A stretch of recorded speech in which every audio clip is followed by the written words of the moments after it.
ನಾಳೆ ಸಿದ್ದರಾಮಯ್ಯನವರು CM ದೆಹಲಿಗೆ ಹೋಗಬೇಕು. ಆದರೆ ಅದಕ್ಕಿಂತ ಮೊದಲು ಇವತ್ತು ಕಂಪ್ಲೀಟ್ ರೆಸ್ಟ್. ಇವತ್ತು ಅಪೋಲೋ ಆಸ್ಪತ್ರೆಗೂ ಭೇಟಿ ಕೊಟ್ಟಿದ್ದಾರೆ. ಶೇಷಾದ್ರಿಪುರಂ ಅಪೋಲೋ ಆಸ್ಪತ್ರೆಗೆ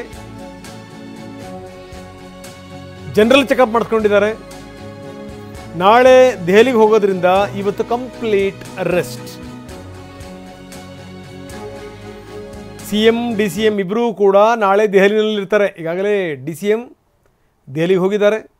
ಬೇರೆ ಬೇರೆ ನಾಯಕರನ್ನು ಭೇಟಿ ಮಾಡಿದ್ದಾರೆ. ಭೂಪೇಂದ್ರ ಯಾದವ್ ಅವರನ್ನು ಕೂಡ ಭೇಟಿ ಮಾಡಿದ್ದಾರೆ. ಎತ್ತಿನಹೊಳೆ ಸೇರಿದಂತೆ ಬೇರೆ ಬೇರೆ ವಿಚಾರಗಳ ಬಗ್ಗೆ ಚರ್ಚೆ ಮಾಡಿದ್ದಾರೆ. ಇನ್ನು ಸಿದ್ದರಾಮಯ್ಯ ಇವತ್ತು ಫುಲ್ ರೆಸ್ಟ್ ತಗೊಂಡು ನಾಳೆ ಹೋಗ್ತಾರೆ ದೆಹಲಿಗೆ. ಅಲ್ಲಿ ಅವ್ರದ್ದು ಕೂಡ ಬ್ಯಾಕ್ ಟು ಬ್ಯಾಕ್ ಮೀಟಿಂಗ್ಗಳಿರ್ತವೆ. ಇನ್ನು ನಿನ್ನೆ ಸಿದ್ದರಾಮಯ್ಯ ಆಸ್ಪತ್ರೆಗೆ ಹೋಗಿದ್ರು. ಆಸ್ಪತ್ರೆಗೆ ಹೋಗಿ ಚೆಕಪ್ ಮಾಡಿಸ್ಕೊಂಡು ಬಂದಿದ್ದಾರೆ. ಒಂದು ದಿವಸ ರೆಸ್ಟ್ ಹೇಳಿದರು. ಹಾಗಾಗಿ ಇವತ್ತು CM ಕಂಪ್ಲೀಟ್ ರೆಸ್ಟ್.